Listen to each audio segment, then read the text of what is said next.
L'histoire commence avec un jeune homme fauché, écrasé par ses dettes et épuisé par la vie. Il se tient sur un pont, perdu dans ses pensées, se demandant si le sol en contrebas est prêt à accueillir un visiteur inattendu. Soudain, une somme d'argent colossale est déposée sur son compte, accompagnée d'une étrange proposition. Récupérer le temps qu'il pensait d'avoir perdu. Pour accepter, il lui suffisait de monter dans une voiture. Quelques minutes plus tard, la voiture s'arrête et Jin-Su pénètre lentement dans une grande salle, remarquant une table sur laquelle reposent des liasses de billets, une enveloppe et plusieurs cartes. À l'intérieur de l'enveloppe, une lettre de bienvenue au jeu des 8 explique que ni compétences ni connaissances ne seront nécessaires, seulement du temps. Chaque jour qui passe, la cagnotte augmentera, mais si l'un des participants meurt, le montant reviendra immédiatement à zéro, ce qui signifie que la douleur peut être poussée à ses limites. Jin-Su hésite, se demandant si c'est une arnaque, une émission de télé-réalité au pire, un piège orchestré par des trafiquants d'organes. Mais l'appât de l'argent facile et la frustration de son salaire misérable le poussent à tenter sa chance. Il saisit la carte et passe derrière le rideau. Il entre alors dans une immense pièce équipée d'un compte à rebours de 24 heures. La porte se referme derrière lui. Il remarque un escalier étrange et décide de monter au 3e étage. À l'entrée, une serrure s'ouvre avec sa carte. À l'intérieur, il trouve un règlement et une nouvelle tenue. Un écran affiche la somme totale accumulée, qui est encore à zéro. La nourriture et l'eau sont gratuites, mais tout le reste doit être acheté avec son téléphone, les coûts étant directement déduits de la cagnotte à un tarif spécial. Il se demande ce que signifie ce tarif, jusqu'à ce qu'il réalise que tous les objets achetés en dehors de la pièce seront placés à côté d'un carré délimité. Il est interdit de quitter la pièce entre minuit et 8 heures du matin, sous peine de perdre 50% de ses gains. Après avoir enfilé sa tenue, Jin-Su reçoit instantanément 60 000 wons. Une minute plus tard, la somme augmente encore. Il comprend alors que chaque minute passée ici lui rapporte 30 000 wons. En restant 24 heures, il pourra gagner 43 millions de wons, mais pour rembourser sa dette, il devra tenir 2 semaines entières. Il a envie d'aller aux toilettes, mais quitter la pièce n'est pas une option. Il envisage d'acheter une couverture chauffante, mais les prix sont exorbitants. En analysant le coût d'un simple journal, il comprend que tout est 100 fois plus cher que dans la vraie vie. Expert en économie et débrouillard, il décide de commander des journaux et des cartons usagés pour fabriquer un lit de fortune. Le lendemain, Jin-Su rencontre les autres joueurs. Curieusement, le compte à rebours de 24 heures s'est rallongé. Le 7e joueur soupçonne l'existence de règles cachées. Tout autour d'eux, tout semble artificiel, comme si le décor était en plastique. Le premier joueur, ayant du mal à bouger, propose que chacun se présente par son prénom, mais le deuxième préfère que l'on utilise uniquement les numéros. Le 7e joueur suggère que les achats collectifs pourraient être moins chers. Le 4e craint au contraire que les prix n'explosent. Le 6e joueur sort pour acheter un paquet de cigarettes, et soudain, le compte à rebours perd 2 minutes. Il devient évident que les objets ne sont pas payés avec de l'argent, mais avec du temps. Dans la zone commune, une minute coûte 25 000 wons, alors que dans la chambre, elle coûte 500 000 wons. Le 7e propose de dresser une liste d'achats collectifs, ce qui aboutit à une commande massive, principalement pour obtenir des toilettes exclusives. À ce moment-là, la faim commence à peser sur tout le monde. La 8e joueuse annonce qu'elle a déjà mangé. Un tuyau dans la pièce distribue alors 12 rations de nourriture et 12 bouteilles d'eau. Mais elle a déjà ouvert chaque ration pour voir ce qu'il y avait dedans et utiliser l'eau pour se laver. Jin-Su est choqué qu'elle ne comprenne pas que ces ressources sont censées être partagées, ce qui amuse le 6e joueur. Mais un problème de taille se pose, les objets ne peuvent pas être sortis de la pièce. En observant la construction du bâtiment, ils comprennent que toutes les chambres sont connectées par un seul et même tuyau. Ceux des étages inférieurs sont désavantagés, car il n'y a que 12 rations, soit 2 par personne. Si les joueurs des étages supérieurs ne partagent pas, les autres n'auront rien à manger. Le 7e joueur demande à la 8e de faire passer les rations vers le bas pour tester cette hypothèse, mettant en évidence l'importance de la solidarité dans cet étrange jeu. Jin-Su aida le premier joueur à monter les marches, et tout le monde fut stupéfait en découvrant la chambre du 8e. Elle était immense, équipée même d'une baignoire, un luxe que personne d'autre ne pouvait se permettre. Malgré toutes ces dépenses, elle avait encore énormément d'argent, car elle gagnait 340 000 wons par minute. C'est alors que les joueurs réalisèrent que leur gain dépendait de leur numéro. Dans les chambres les plus basses, les joueurs ne recevaient que 10 000 wons par minute, tandis que le 8e accumulait 500 millions de wons par jour. Cette révélation bouleversa le groupe. Chacun partagea son gain par minute, et le 7e joueur comprit rapidement que l'argent était basé sur la somme des gains des 2 étages précédents. Mais les différences ne s'arrêtaient pas là, la taille des chambres variait également selon le numéro. Le premier joueur, qui avait des problèmes aux jambes, n'avait qu'un minuscule placard comme espace de vie, alors que le 8e pouvait presque y installer un appartement entier. Amusés par leur lutte pour la survie, la 8e se moqua des autres. Le 7e tenta d'apaiser les tensions, insistant sur le fait qu'ils avaient tous un objectif commun, rester dans le jeu le plus longtemps possible. Pour y parvenir, ils devaient être honnêtes entre eux. Il proposa que chacun ne prenne qu'une ration de nourriture, laissant 4 portions supplémentaires au premier joueur. Si quelqu'un avait encore faim, il pourrait descendre demander une ration ou partager les restes. Après le repas, le chronomètre n'indiquait plus que 15 minutes restantes. La 8e, moqueuse, affirma que le temps n'était pas une question d'objets achetés, mais d'autre chose. Elle avait déjà compris que le chronomètre augmentait lorsqu'il montait et descendait les escaliers. Même le premier joueur, malgré ses douleurs, tenta l'expérience, mais le temps finit par se réinitialiser. C'est ainsi qu'ils découvrirent une règle cachée, gravir et descendre les marches ajoutait du temps. Le 7e supposa que les organisateurs cherchaient à semer la discorde entre eux, sachant qu'un effondrement interne serait leur plus grande faiblesse. Épuisé par l'usage d'un simple seau comme toilette, Jinsu finit par commander de véritables toilettes portables. Cette nuit-là, chacun vécut selon sa position dans la hiérarchie financière. Certains pensaient travailler pour le bien du groupe, tandis que la 8e dépensait son argent en objets inutiles. À l'aube, tous commencèrent un entraînement physique intense pour préparer des montées et descentes interminables. Le temps continuait d'augmenter, mais la faim devenait insoutenable. À la tombée de la nuit, les joueurs s'écroulèrent sur leur lit sans se plaindre. Peu à peu, ils commencèrent à s'inquiéter du manque de nourriture. Le 6e suggéra de diviser le groupe en 2 équipes qui couraient dans les escaliers un jour sur 2. Ceux qui grimpaient obtiendraient une part des restes de nourriture. L'idée fut rapidement adoptée. L'équipe A comprenait le 1er, le 3e, le 5e et le 7e joueur, tandis que l'équipe B regroupait le 2e, le 4e, le 6e et le 8e. Cependant, le 2e refusait d'être dans le même groupe que la 8e, et le 1er n'y voyait aucun inconvénient. À partir de ce jour, ils commencèrent à travailler séparément. Un jour, le 1er joueur eut du mal à grimper, et le 6e lui reprocha de ralentir l'équipe et de leur faire perdre du temps. Le 2e tenta de prendre sa défense et proposa qu'il se repose pour éviter de les ralentir davantage. Mais le lendemain, sa douleur s'intensifia, et cette fois, Jinsu prit le relais pour l'aider à monter les marches.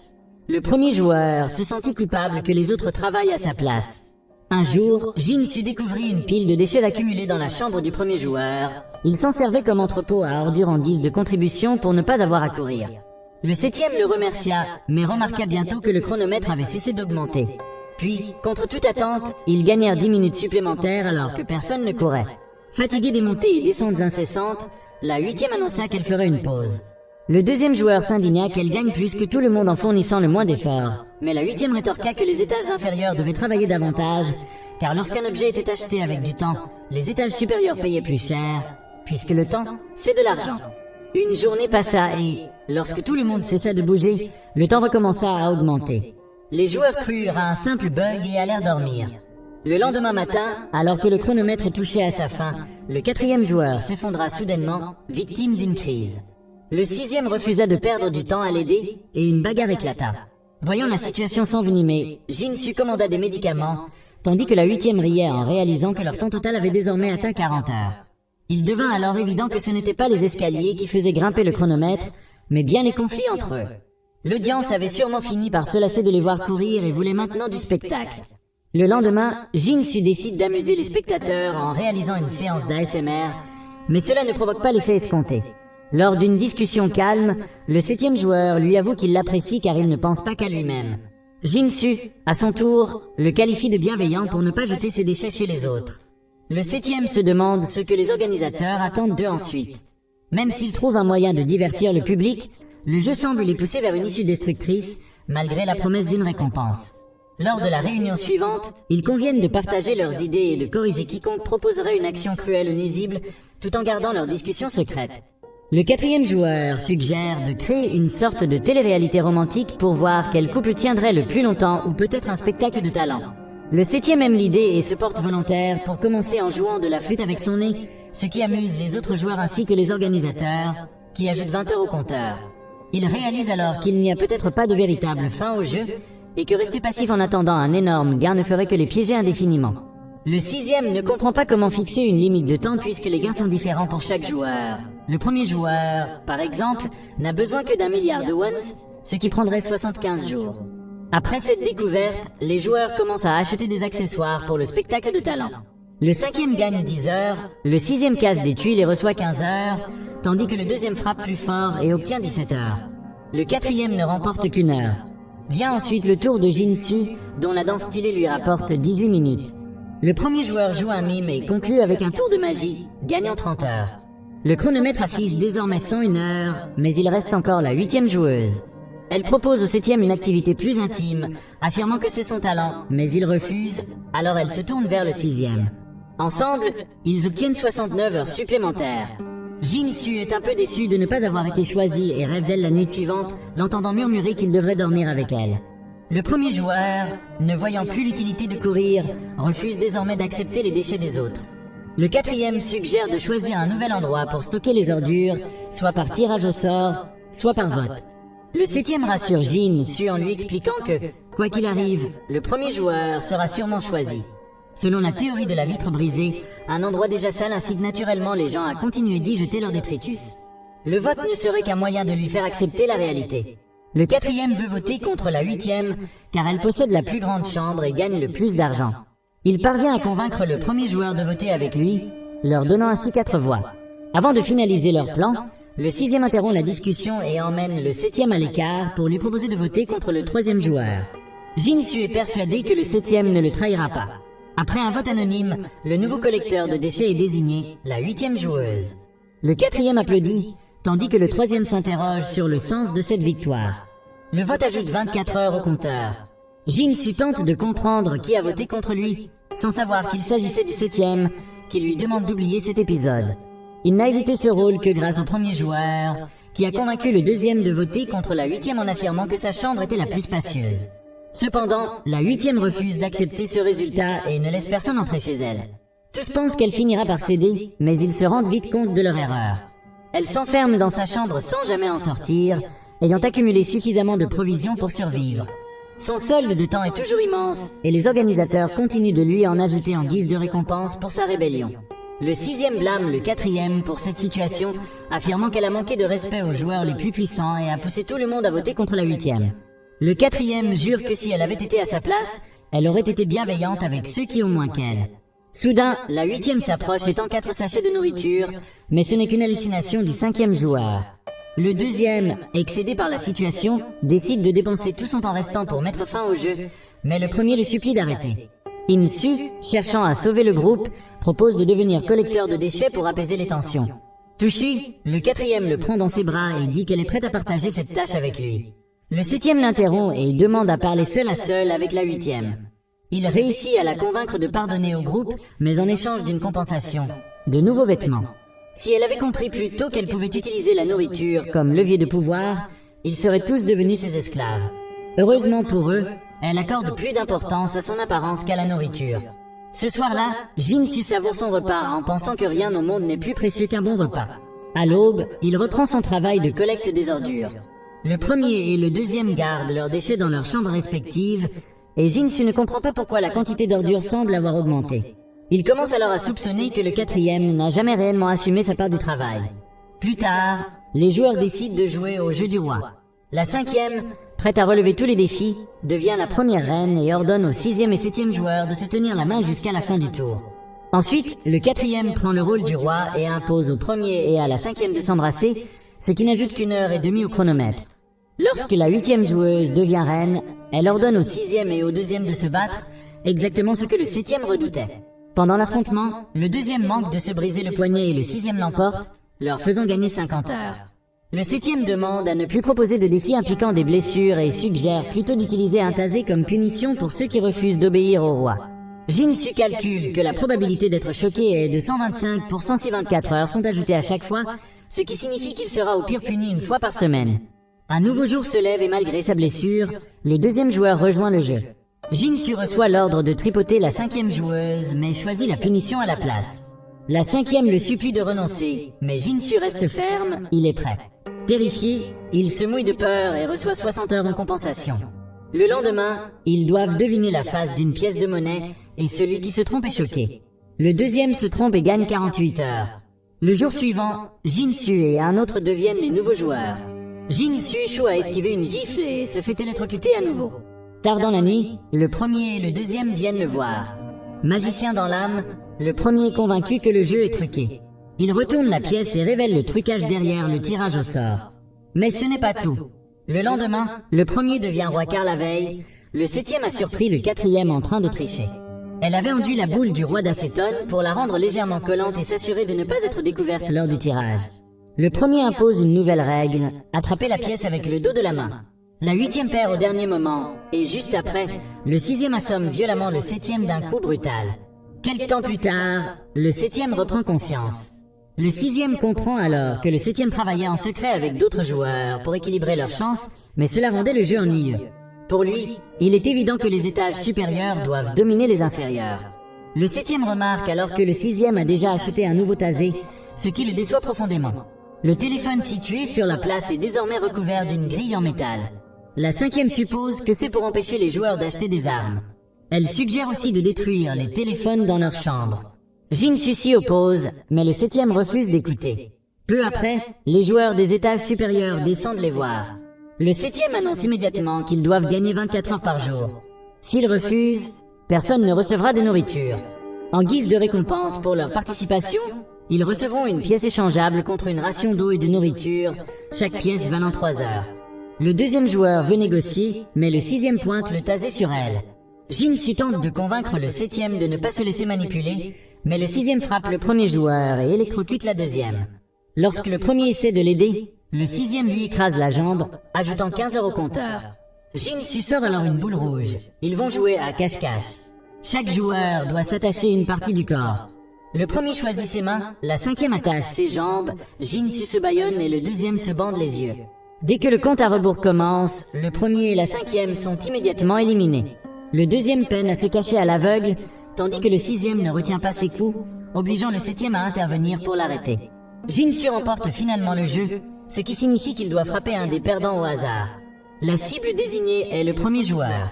Juste à ce moment-là, les joueurs des étages supérieurs annoncent une nouvelle règle. Ils peuvent désormais collecter des pièces, mais le total ne peut pas dépasser 9. Chaque joueur doit inscrire son nombre de pièces sur une liste et si la somme dépasse 9, ils ne recevront rien. Jin-Su comprend que si chacun prend 2 pièces, une pièce restera. Logiquement, le vainqueur devrait la récupérer, mais les autres joueurs risquent de ne pas voir les choses de la même manière. Jin-Su décide de réduire son nombre et le total final s'élève à 7. Tous les joueurs ont pris 2 pièces, sauf lui, qui n'en a choisi qu'une. Il se sent idiot d'avoir fait ce choix, car avec une seule pièce, il ne peut acheter qu'une bouteille d'eau. Le lendemain, un nouveau défi commence. Ils doivent deviner un mot en posant 20 questions. Chacun pose des questions clés à tour de rôle, mais au moins 2 joueurs doivent être sur la même longueur d'onde pour réussir. La cinquième veut tenter une réponse, mais Jin-Su propose de réfléchir un peu plus longtemps. Il veut que le deuxième joueur prenne une batte et riposte. Le premier joueur devine rapidement le mot et comprend le plan de Jin-Su. Le deuxième joueur remporte la partie et, dans son esprit, s'imagine en train de se venger des étages supérieurs. Mais ce n'est qu'un fantasme. En réalité, elle assomme Jin-Su d'un coup violent. Les jours passent de la même manière, jusqu'à ce que la somme dépasse enfin 9. Jin-Su commence à penser que, pour mettre fin à ce jeu, quelqu'un devra mourir. Le premier joueur leur glisse des notes suggérant une révolution. Le lendemain, ils descendront au dernier étage via l'ascenseur et lanceront une attaque surprise, mais d'ici là, ils doivent tenir bon. En gravissant les marches, le 7e joueur dit à Jin-Su, « Tu l'entendras ».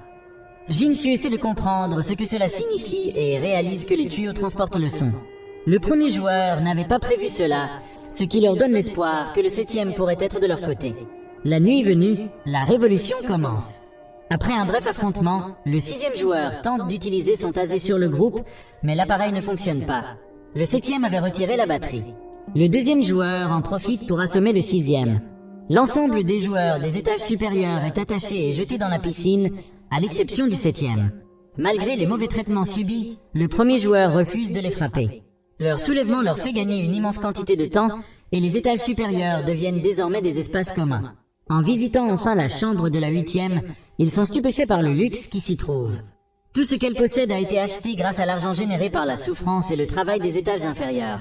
Jin-Su propose de dépenser toute sa fortune, mais leur discussion est interrompue par l'arrivée d'une nouvelle livraison de nourriture. Pour la première fois, ils ne parviennent pas à tout manger. Ils envisagent d'acheter de l'alcool, mais avant cela, ils demandent la permission de la 8e pour s'assurer qu'ils ne manqueront jamais de boissons. Ils s'accordent sur l'installation d'un alambic artisanal et grignotent quelques paquets de ramen pour le dîner. Après avoir mangé, ils discutent de moyens pour gagner encore plus de temps. Jin-Su propose de se venger de ceux qui les ont trahis, mais le deuxième joueur sait qu'il ne fera jamais rien d'extrême. Il est trop gentil pour ça. Il pourrait profiter de la situation pour s'en prendre à la 8e, mais il est trop compatissant. C'est peut-être leur dernière opportunité de partir avec dignité. Peut-être qu'elle a raison, pense Jin-Su. Peut-être que c'est notre dernière chance de partir en restant humain. La nuit précédant la fin du jeu approche. Pendant ce temps, les gains des joueurs ont explosé. La 8e possède 25 milliards de wons, le 7e 16 milliards, le 6e 10 milliards, le 5e 6 milliards, le 4e et le 3e 3 milliards chacun, le 1er 700 millions et le 2e 1,5 milliard. Mais alors que le jeu devrait toucher à sa fin, le chronomètre continue. Quelqu'un, d'une manière ou d'une autre, a trouvé le moyen d'étendre le temps. Finalement, il découvre que le temps supplémentaire ajouté n'était pas dû à un sacrifice, mais au fait que la 5e joueuse s'était fait arracher une dans la veille. La blessure était trop minime pour être remarquée. Pourtant, un autre incident est révélé. Quelqu'un a arraché les ongles du 6e joueur. Mettre fin au jeu ne sera pas si simple. Le 2e joueur, inquiet, décide d'enfermer tout le monde dans leur chambre pour éviter de nouvelles violences. Le jeu semble toucher à sa fin, mais la condition mentale de la 5e se détériore rapidement. Elle commence à voir des hallucinations, apercevant la 8e et la 4e errant dans les escaliers. Le 6e profite de sa faiblesse et la convainc que le 2e veut aussi le libérer et que c'est elle qui lui a arraché les ongles. Peu à peu, les joueurs des étages supérieurs reprennent le contrôle. Le 6e achète un revolver et 4 balles. Pour découvrir qui est responsable de l'arrachement des ongles et de la dent, il décide de jouer à la roulette russe. Le 7e est blessé à la jambe.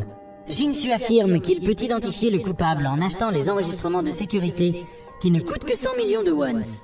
En visionnant la vidéo, il découvre que le premier joueur est responsable.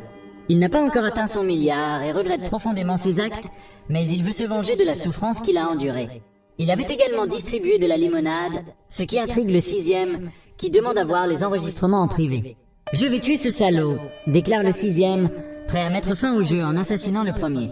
Mais la 8e l'arrête au dernier moment, et il chute, se brisant la colonne vertébrale, ajoutant ainsi 100 heures au chronomètre. Chaque jour, la 8e achète des vidéos de leur souffrance. C'est un luxe coûteux, mais elle a largement les moyens de se l'offrir. Lorsque l'audience commence à se lasser, elle met en place une nouvelle stratégie, priver les joueurs de sommeil tout en maintenant leurs conditions physiques. Rapidement, leur état mental se détériore. Jin-Su commence à halluciner.